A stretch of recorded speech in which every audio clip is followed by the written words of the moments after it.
MP board के class 9th के विद्यार्थियों, देखिए आज के इस वीडियो में हम विज्ञान का मॉडल पेपर सेट सी सोल्व करेंगे प्रॉपर सॉल्यूशन के साथ में। इस तरह के आपको हम 4 से 6 तरह के मॉडल पेपर प्रोवाइड करवाएंगे। तो ये है आपका सेट ए, ठीक है, ये सेट ए रहेगा। इसके बाद में ये आपका सेट बी, सेट सी हम देख रहे हैं इस वीडियो में, ये है सेट डी और ये सेट ई और लास्ट आपका सेट रहेगा ए, ठीक है। ये आपके 6 मॉडल पेपर होंगे। साथ में 6 मॉडल के साथ हम देंगे आपको एक स्पेशल पीडीएफ जो कि आपको हमारी personally app NCERT coaching app पर मिल जाएगी, ठीक है। आप चाहते हैं अच्छे से अच्छे नंबर कवर करना तो ये मेरी 100% आपसे गारंटी है। आपने 6 मॉडल पेपर और साथ में जो हम आपको स्पेशल पीडीएफ देंगे, आपने इनको कर लिए तो समझ लीजिए आपके 75 के 75 नंबर बिल्कुल पक्के हो जाएंगे, ठीक है। तो आप अपना और अपने परिवार का नाम रोशन करना चाहते हैं अच्छे से अच्छे नंबर कवर करके, तो आपको थोड़ी मेहनत तो करनी पड़ेगी। 6 मॉडल पेपर और साथ में जो एक्स्ट्रा हम आपको स्पेशल पीडीएफ दे रहे हैं उसे, ठीक है। चलिए तो बिना किसी डाउट के अब हम वीडियो को शुरू करते हैं। आपके ये जो मॉडल पेपर है ये आपके Hindi version plus English version दोनों में रहेंगे, ठीक है। देखिए पहला प्रश्न है कि चंद्रमा की सतह पर गुरुत्वीय बल पृथ्वी की सतह पर गुरुत्वीय बल की अपेक्षा गुणा होता है। तो कितना गुणा होता है? 6 की 2, 1/6 गुणा की 2/6 गुणा, तो 1/6 गुणा, ठीक है। दूसरा है मैग्नीशियम हाइड्रोक्साइड का सूत्र है। तो मैग्नीशियम हाइड्रोक्साइड का सूत्र है MgOH2, इसका रहेगा आपका सा। तीसरा है चाल का मात्रक है, चाल का मात्रक है metre second inverse, metre second inverse. चौथा है तापमान का ऐसा मात्रक है, तापमान का ऐसा मात्रक है केल्विन। पांचवा है चमगादड़ निम्न तरंगे उत्पन्न करता है। जो चमगादड़ होते हैं, ठीक है, जो रात में पेड़ों के ऊपर उल्टे लटके होते हैं, वो किस तरह की ध्वनि निकालते हैं? तो पराश्रव्य ध्वनि। कौन सी? पराश्रव्य। छठा है लाइसोसोम उत्पन्न होते हैं। तो लाइसोसोम उत्पन्न होते हैं गोल्जी उपकरण से। किससे? गोल्जी उपकरण से, ठीक है। अगला है choose correct option and right. पहला है आपका gravitational force on the surface of the moon is compared to that on earth time as. तो इसका आएगा आपका 1/6। दूसरा the formula for magnesium hydroxide is. Magnesium hydroxide का सूत्र रहेगा आपका MgOH2, ठीक है, ये आपका रहेगा।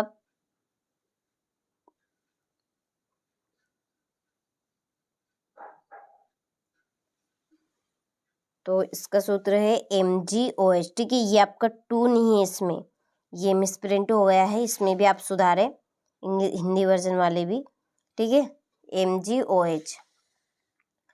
चलिए तीसरा है SI unit of speed is MS inverse, metre second inverse, ठीक है। चलिए द SI यूनिट ऑफ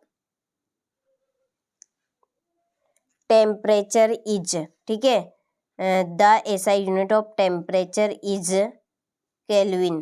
क्या है इसका? केल्विन। और पांचवे का आपका रहेगा बी, ठीक है, इनको आपको पढ़ लेना है। ये lysosome are formed is by Golgi, ये आपका बी रहेगा इसका आंसर, ठीक है। क्वेश्चन नंबर 2 में है रिक्त स्थानों की पूर्ति कीजिए। पहला, ऐसे जीव जिसकी कोशिकाओं में केंद्रक झिल्ली नहीं होती उन्हें खालिस्तान कहते हैं। प्रोकैरियोट्स, क्या कहेंगे? प्रोकैरियोट्स,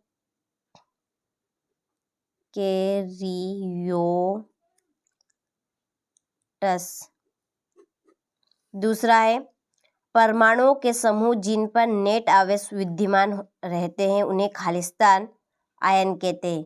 बहुपरमाणुक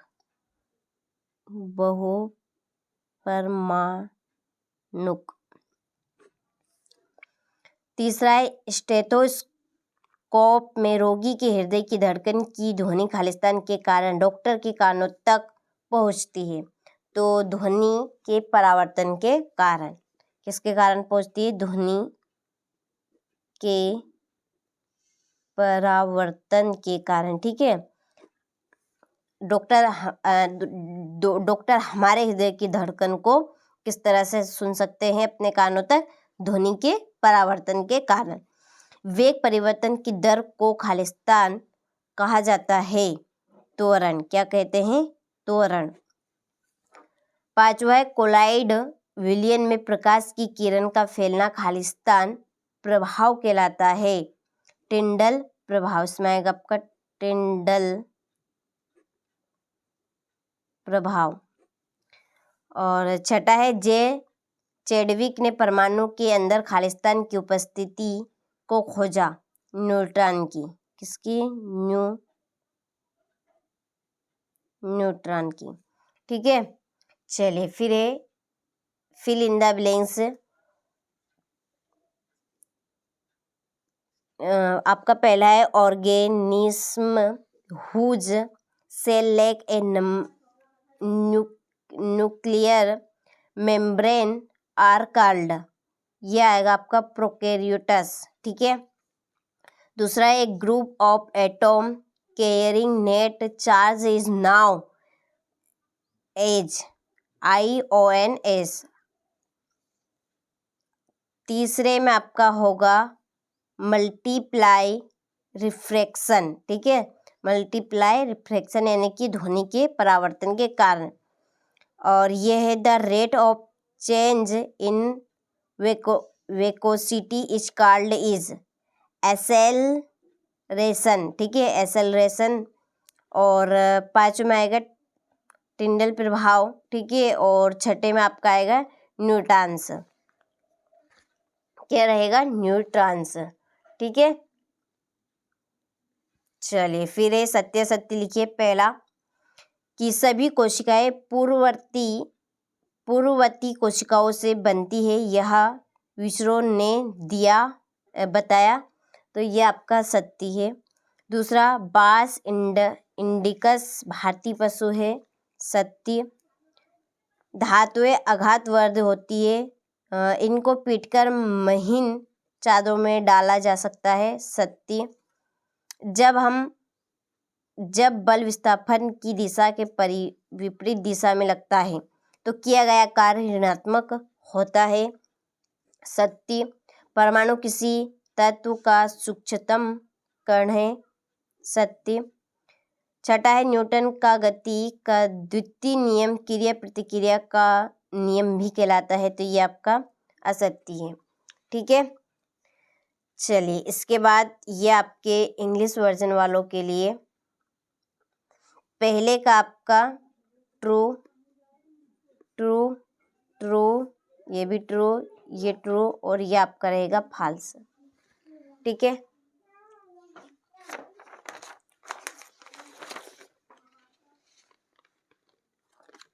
चलिए फिर है जोड़ी।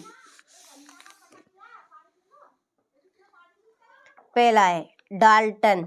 डाल्टन है परमाणु की अविभाज्यता। ठीक है, रोहू है मध्य क्षेत्र भोजी। द्रव का गैस में परिवर्तन वाष्पीकरण कहलाता है। क्या कहलाता है? वाष्पीकरण। न्यूटन बल का एसआई मात्रक। न्यूटन क्या है? बल का एसआई मात्रक।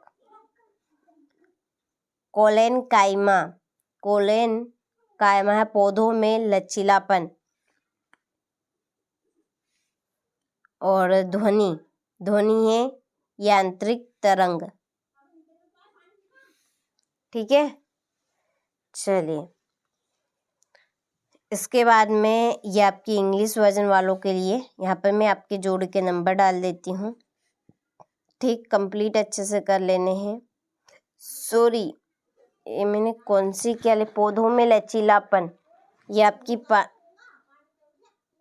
पांचवी है और ये यांत्रिकी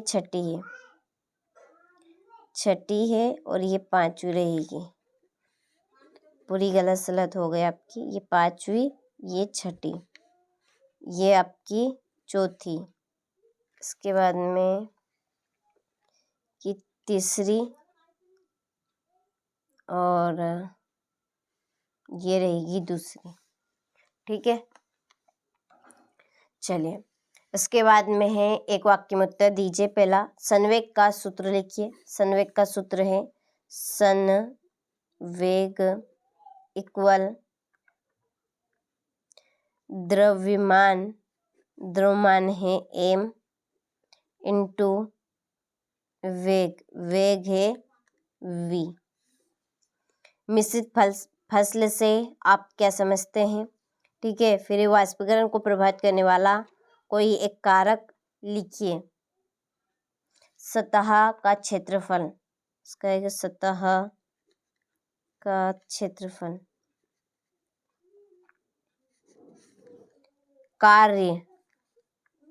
कार्य को परिभाषित कीजिए। कॉपर इन तांबा का क्या प्रतीक होता है? तो कॉपर का Cu। वायु गैस में गैस का विलयन है, इसके दो प्रमुख घटकों के नाम लिखिए। Nitrogen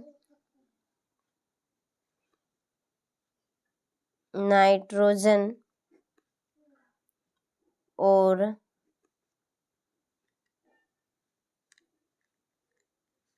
oxygen. ठीक है, चलिए जो आपकी मिश्रित फसल है और कार्य की जो परिभाषा है इनको हम देख लेते हैं।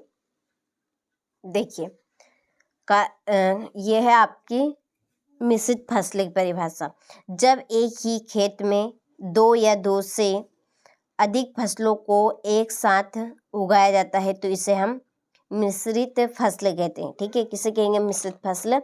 कि जब हम एक ही खेत में, ठीक है, दो या दो से अधिक फसल पैदा करते हैं या उगाते हैं तो उसे हम क्या कहेंगे? मिश्रित फसल कहेंगे। ठीक है, कार्य किसे कहते हैं? तो कार्य उस स्थिति को कहते हैं कि जब किसी वस्तु पर बल लगाने से वह बल की दिशा में विस्थापित हो। ठीक है, उसे हम क्या कहेंगे? कार्य कहेंगे। कि कार्य उस स्थिति को कहते हैं कि जब किसी वस्तु पर बल लगने से वह बल की दिशा में विस्थापित है, बल की ओर ही वो जाता हो, उसे हम क्या कहेंगे? कार्य कहेंगे। ठीक है, चलिए ये आपके इंग्लिश वर्जन वालों के लिए देखिए। Write the formula for momentum P equal m into v। ठीक है, दूसरा है what do you mean by mixed cropping. तीसरा, write any one factor affecting, ठीक है, और फाइंड वन जूल। ये वन जूल ही आपका one joule of work. What is symbol of copper. ठीक है, चलिए और ये आपके इंग्लिश वर्जन वालों के लिए जो दो डेफिनेशन है ये आपको कंप्लीट कर लेनी है। इसके बाद में हमारा छठा प्रश्न है भौतिक एवं रासायनिक परिवर्तन में विभेद कीजिए। सातवां है समांगी एवं विषमांगी मिश्रणों में विभेद कीजिए। आठवां है अणु और परमाणु में अंतर लिखिए। नौवां है सल्फर अणु के मोलर द्रव्यमान का परिकलन कीजिए। ठीक है, सल्फर का परमाणु द्रव्यमान दिया है 32। 10वां है रक्त के दो कार्य लिखिए। तो जो मैंने आपको पर्सनली ऐप हमारी बताई थी, देखिए उसके बारे में मैं आपको यहाँ पे बता देती हूँ। आपको प्ले स्टोर खोलना है। प्ले स्टोर पे आपको सर्च करना है NCERT कोचिंग। ये ठीक है, NCERT कोचिंग। तो ये NCERT कोचिंग नाम से ऐप आ जाएगी। ठीक है, इसको आपको डाउनलोड कर लेनी है। ठीक है, डाउनलोड करके आप ओपन करेंगे तो ये रजिस्टर करने का ऑप्शन आ जाएगा। ठीक है, रजिस्टर करना है, फिर लॉगिन करना है। ठीक है। लॉगिन क्यों करना है, बार बार आपको रजिस्टर करना ना पड़े उसके लिए आपको लॉगिन करना है। एक वीडियो सेपरेट हमने ऐप का डाल दिया है, इसी वीडियो के डिस्क्रिप्शन में उसकी लिंक मिल जाएगी, आप वहाँ से उस वीडियो को देख लीजिएगा। और डिस्क्रिप्शन में नंबर दिए गए हैं, आपको कोई सी भी जानकारी लेनी हो, कुछ भी पूछना हो, जैसे कि ठीक है कौन सी चीज़ क्या कैसे क्या होगी, ठीक है, उसके बारे में तो आप कॉल कर सकते हैं। और जो ये 6 मॉडल पेपर आपको हम प्रोवाइड करवा रहे हैं, इनके 6 से जो 23 तक के अथवा सहित प्रश्न की PDF भी आपको एप्लीकेशन पर ही मिलेगी, वहाँ पर हमने अपलोड कर दी है, Hindi medium plus English medium दोनों में, ठीक है। देखिए 11 प्रश्न है, औसत वेग की परिभाषा बतानी है, चाकू या कुल्हाड़ी धार वाले बनाए जाते हैं, आर्किमिडीज के सिद्धांत के कोई 2 अनुप्रयोग, और एक विद्युत हीटर यानी कि ऊष्मक की घोषित शक्ति 1500 वोल्ट है, 10 घंटे में यह कितनी ऊर्जा उपयोग करेगा। असमान गति को समझाना है, गति का तीसरा नियम बताना है, एक समावर्ती गति किसे कहते हैं, सोनार युक्ति के 2 उपयोग बताने हैं। 19वां है ठोस और द्रव में कोई 3 अंतर उदाहरण सहित लिखने हैं। बस की छत पर रखे सामान को रस्सी से क्यों बांधा जाता है। और 21वां है समस्थानिक व संभारिक को उदाहरण सहित परिभाषित कीजिए और समस्थानिकों के कोई 2 उपयोग लिखिए, ठीक है। इसके बाद में है 22वां प्रश्न, न्यूरॉन या तंत्रिका कोशिका का सचित्र वर्णन कीजिए। और 23वां है चाल एवं वेग में 4 अंतर बताने हैं, ठीक है। चलिए, तो आपने सारे प्रश्नों का अच्छे से स्क्रीनशॉट ले लिया होगा अथवा सहित। तो ये था हमारा सेट सी जो कि हमने अच्छे से सोल्व कर लिया है। आगे के प्रश्न के सॉल्यूशन के लिए आप एप्लीकेशन को डाउनलोड करें प्ले स्टोर से, और वहाँ से आप अच्छे से उन प्रश्नों की आंसर शीट कंप्लीट करें।